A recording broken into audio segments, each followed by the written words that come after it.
లోక్సభ సమావేశాన్ని ప్రత్యక్ష ప్రసారం ద్వారా చూద్దాం. To bring attention to the House a few statements made by various people. The first, the then Prime Minister, Shri Manmohan Singh, on 20th February 2014, in the Rajya Sabha, said, and I quote, "I would like to make a few further announcements in this regard. First, for purposes of central assistance, special category status will be extended to the successor state of Andhra Pradesh, comprising 13 districts, including the 4 districts of Rayalaseema and the 3 districts of North Coastal Andhra, for a period of 5 years. This will put the state's finances on a firmer footing." Not more than 40. Sir, the second thing I would like to draw attention to, the manifesto of the BJP in Andhra Pradesh, the AP BJP manifesto during general elections 2014, mentions that special category status would be extended to Andhra Pradesh for 10 years if BJP comes to power and NDA comes to power, sir. Sir, I would also like to draw the attention of the House to a rally in Tirupati on 30th April 2014, and this is reported in media also, sir, where our Prime Minister, Sri Narendra Modi ji, said, and I quote, "The NDA would leave no stone unturned to develop Seemandhra and make its new capital unmatched. I will make Seemandhra the gateway of prosperity. I am not just making promises, I am assuring you." Regarding the capital formation, sir, the new capital for Andhra Pradesh. Sir, the very next day in Nellore, again reported by the press, in Nellore, Modi praised the efforts of M. Venkaiah Naidu. Quote, "If residual AP has got special status, it is because of the efforts of Venkaiah ji." Again, sir, these are all assurances given by the topmost leaders of both Congress party and the BJP, the leading opposition party and the ruling party. And these are the assurances that the people of Andhra Pradesh have been listening to and have their hopes and have their aspirations linked to these assurances, sir. Now suddenly, if the people start talking about rules and go against the assurances, it's a very sad state of affairs, sir. Sir, I would like to draw the attention of the House to the reply given by the Minister of State for Finance, Shri Jayant Sinha, on 25th April of this year, to a 0-hour submission made by my colleague, Shri Avanti Srinivas, on 21st December on conferring special category status on AP. The reply really pained me, sir, as it has pained the entire state of AP. In the last para, the Honourable Minister said, and I quote, "In the backdrop of recommendations of the 14th Finance Commission, the Union Government has no proposal to modify the criteria for grant of special category status to states." With all humiliation at my command, I wish to ask one question, sir. Which Finance Commission has recommended for granting special category status to Uttarakhand, to Himachal Pradesh, to any of the northeastern states, sir? Were these recommended by any Finance Commission? It was granted because of their finances were in a pathetic condition. The Union Cabinet, on the assurance of Sri Vajpayee ji in NDA 1, has conferred this status on them, sir.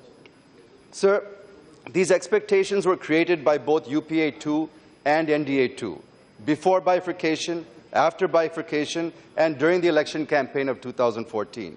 To now say that this was not included in the AP Reorganization Act, the people of Andhra Pradesh are feeling betrayed yet again, sir, by these statements. Sir, the Honourable Minister also said in the letter that the promise made by the then PM, Shri Manmohan Singh ji, on the floor of the House was a remark during an intervention, and there is no provision in the AP Reorganization Act. Sir, it's not a mere remark, sir, when a Prime Minister of a country makes a statement on the floor of the House of Parliament. Can we dismiss it as a mere remark, sir? Is there no sanctity? It was an assurance given by none other than then Prime Minister in Parliament, more particularly after it was insisted on by Sri Venkaiah Naidu garu on the floor of the House. During the 2014 general election, as I said earlier, if residual AP has got special status, Sri Venkaiah Naidu ji is responsible for it, was a statement of Sri Modi ji at the election rally, sir. So the assurances given by none other than then Prime Minister should be considered nothing less than a provision in the AP Reorganization Act. It's since it was given on the floor of the House, sir. If it is not an assurance, why did it go to Assurance Committee in the Rajya Sabha? And why did the Assurance Committee refer the issue to Niti Aayog and the government to fulfill that assurance? So, sir, this assurance carries equal, if not more, importance than what was written in black and white, sir. In spite of all these justifications, if the government wants to maneuver through various means to deny special category status, the people of AP may be helpless now, but we are not powerless, sir. We were powerless when the UPA bifurcated the state in the most unscientific and undemocratic manner. We showed our power by ensuring that the Congress party, who was responsible for the state of affairs, didn't even win a single seat out of 175 MLAs and 25 MPs in the 2014 election, sir. Now the feeling in AP among the public is that we are not getting justice, and if this is not corrected, the central government, again, will be seen as villains by the people of Andhra Pradesh, sir. And it's not just the people of Andhra Pradesh, but the whole country is watching as we make our case. Will the government live up to the promises made to Andhra Pradesh? Can we trust the government and the Prime Minister if they give us an assurance? Not only this government and this Prime Minister, sure, any government, any Prime Minister, if they give an assurance on the floor of the House, what does it mean, sir? Can we take it as an assurance? Can we take it as a promise? Or do we insist on legal vetting and passing acts in Parliament are the only words that matter, and words made by people on the floor of the House don't matter, sir? I don't think so, sir. Sir, BJP is also for smaller states, sir. It carved out Uttarakhand, Jharkhand and Chhattisgarh in a very scientific and democratic manner during the NDA-1. This was a good experience that gave even us in AP some hope about our future. But now, after seeing our experience, what will future candidates to become smaller states think, sir? They will remember unkept promises and financial difficulties that we're facing, but not anything positive, sir. And if we have to bring more states into the union and create more new states, this is not the experience that will help us to do that in future, sir. Sir, in the same way, Mr. Sinha, the Minister, has mentioned in the second paragraph of his letter, and I quote, "Further, there is no specific provision in the Reorganization Act whereby the Union government is mandated to provide revenue deficit grants to the successor states, as the grants required to meet the resource gap for the states are recommended by the respective Finance Commission in case the state is found to be revenue deficit after devolution of the state's share in divisible pool of central taxes over its award period." Sir, the Honourable Minister is very well aware that AP is the only major state which will remain as revenue deficit state even at the end of the 14th Finance Commission award period, after devolution of state's share in divisible pool of central taxes, sir. This substantiates that we are a revenue deficit state, and as assured, the Union government has to help us out, sir. Sir, members of the government have been saying that we have given so many thousands of crores to Andhra Pradesh. Let me give a few details of the money given under different heads, sir. In 2014-15, the share of AP in central taxes was 16,839 crores, but we were given only 15,299 crores, sir. In 2015-16, the share was 22,638 crores, but till March 2016, we have received only 21,894 crores. And for 2016-17, we are expected to get 24,637 crores, but so far we have received only 1,760 crores, sir. Secondly, we have received grants as per the 13th and 14th Finance Commission recommendations under Article 275(1). You have given CST compensation of 1,800 crores out of a total amount of 3,500 crores due to us from 14-15 to 16-17. The government has given money for centrally assisted state plans of 23,000 crores till date, and Government of India has given revenue deficit grant of 2,803 crores in 14-15 and 500 crores in 15-16. But as per the calculation of the Accountant General, the deficit between June 2014 and March 2015 was 16,079 crores. But Government of India has given just 2,803 crores, sir. The remaining 14,276 crores has to be given to Andhra Pradesh, sir. And we'd like to know when is that going to happen. Sir, sir, this is a very important subject about Andhra Pradesh. I'm sure even my colleagues, the rest of the MPs from other parties in Andhra want to hear this, sir, so please give me some time, sir. Sir, the point I'm trying to derive at is all the above assistance is given to other states as well, except for revenue grant deficit and the capital city grant, which are far less than what we require, sir. It is not that the government of India has given this money only to AP. It's AP's rightful share, like any other state. So merely saying that thousands of crores are given to AP is a little misleading, sir. It was assured again on the floor of the House that backward districts grant will be given on the lines of Bundelkhand and KBK districts. But Government of India is just giving only 50 crores per district per year, which is not sufficient, sir.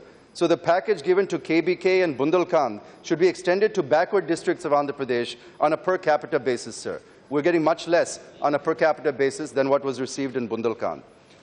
Sir, Section 94(1) of the AP Reorganization Act says that the central government shall take appropriate fiscal measures, including offer of tax incentives to the successor states to promote industrialization and economic growth.